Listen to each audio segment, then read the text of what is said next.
இன்று நாம் காண இருப்பது WBC ஒயிட் பிளட் கார்பசல் இரத்த வெள்ளை அணுக்கள். இந்த இரத்த வெள்ளை அணுக்கள் பொறுத்தளவில் எவ்வளோ இருக்குன்னு பார்த்தீங்கன்னா, ஒரு மைக்ரோலிட்டரில் பார்த்தீங்கன்னா 4000லேருந்து 11,000 செல்கள் வரை இருக்கும். ஒரு சில நேரத்தில் மாறுபாடு ஏற்படும்.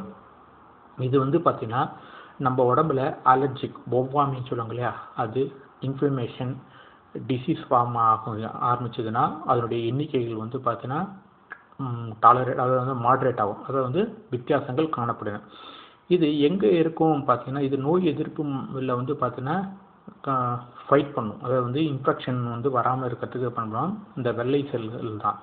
இந்த வெள்ளை செல்கள் பொறுத்தளவில் எலும்பு மஜ்ஜையில் எப்படி ஆர்பிசி எப்படி இருக்கோ அதுவும் பார்த்தீங்கன்னா எலும்பு மஜ்ஜையில் உருவாக்கி ரத்தம் மற்றும் நிணநீர் நாளங்கள் லிம்ப் நோடுன்னு சொல்லுவாங்க இல்லையா, பிளட்டு லிம்ப் நோடு லிம்ப் டிஷ்யூஸ்லாம் பார்த்தீங்கன்னா இது இருக்கும்.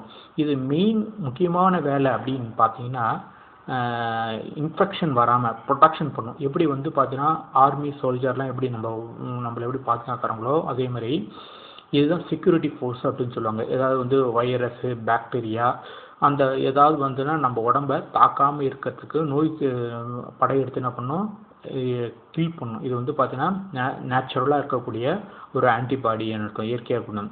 இந்த வெள்ளை அணுக்களை பொறுத்தவரை இதில் ஃபஸ்ட்டு பார்க்கக்கூடியது ஐந்து வகையில் நியூட்ரோஃபில்.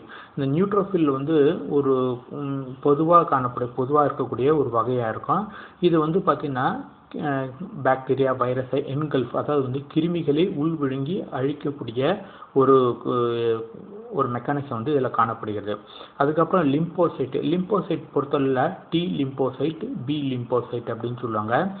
இது கொலையாளி, அதாவது பார்த்தீங்கன்னா செல்களை, அதாவது நம்ம உடம்புல நேச்சுரலாக இருக்கக்கூடியது பார்த்தீங்கன்னா இது கில் பண்ணும். அதாவது பார்த்தீங்கன்னா நமக்கு உடம்புல வைரஸு பாக்டீரியா நோய் ஏதாவது வந்தாலும் அதை நோய் எதிர்ப்பு தன்மை கொண்டு தாக்கக்கூடியதில் மிக முக்கிய பங்கு. அப்புறம் இதில் மோனோசைட் நோய் தொற்று நோய் ஏதாவது வந்ததுன்னா சம்திங், ஏதாவது இன்ஃபெக்ஷன் வைரல் இன்ஃபெக்ஷன் ஃபீவர் ஏதாவதுன்னா போராடக்கூடிய மிக முக்கிய பங்கு வகிக்கக்கூடியது இந்த ஒரு இதாக்க. இது மிகப்பெரிய வகை ரத்தம் அப்படின்னு சொல்லுவாங்க, மிகப்பெரிய வகை ரத்த அணு செல் அப்படின்னு சொல்லுவாங்க இந்த மோனோசைட். அதுக்கப்புறம் ஈஸ்னோஃபில். இந்த ஈஸ்னோஃபில் பொறுத்தவரை தொற்று நோய்கள் எல்லாமே பொறுத்தவரை தொற்று நோய் ஒவ்வாமையில் பார்த்தீங்கன்னா எதிர்வினை போராட்டத்தில் WBC பொறுத்தளவில் நம்ம உடம்புல இருக்கக்கூடிய பார்த்தீங்கன்னா மிக முக்கியமான ஒரு செல் பார்த்தீங்கன்னா இந்த WBC, அதாவது நம்ம உடம்புலேருந்து நோய் வராமல் தடுக்கிறதுல பார்த்தீங்கன்னா மிக முக்கிய பங்கு இருக்குது. அதில் ஈஸ்னோஃபில். அப்புறம் பேசோஃபில் பார்த்தீங்கன்னா ஒவ்வாமை, அதாவது நம்ம அலர்ஜி இன்ஃபெக்ஷன் இன்ஃப்ளமேஷன் வீக்கம் ஏதாவது இருந்ததுன்னா அதை பாதுகாக்கிறதுல முக்கியம். இந்த வெள்ளை அணுக்களில் பார்த்தீங்கன்னா சம்டைம் அதிகமாக்குது அப்படின்னா லியூகோசைட்டோசிஸ், அதாவது லியூகோசைட்னா ரத்த செல் WBC இருக்குல்ல அந்த செல் இது என்ன அப்படின்னா தொற்று ஏதாவது இன்ஃபெக்ஷன் அப்புறம் இன்ஃபர்மேஷன், அதாவது வீக்கம் ஏதாவது ஏற்பட்டால் இருக்கும்போது உணக்கம். அதுக்கப்புறம் சில நேரங்களில் குறைஞ்சிருக்கும். சம்டைம்ஸ் பார்த்தீங்கன்னா இதனுடைய வேல்யூவேஷன் ரெடியூஸ் ஆகிருக்கணும். இதுக்கு லியூகோபீனியா அப்படின்னு சொல்லுவாங்க.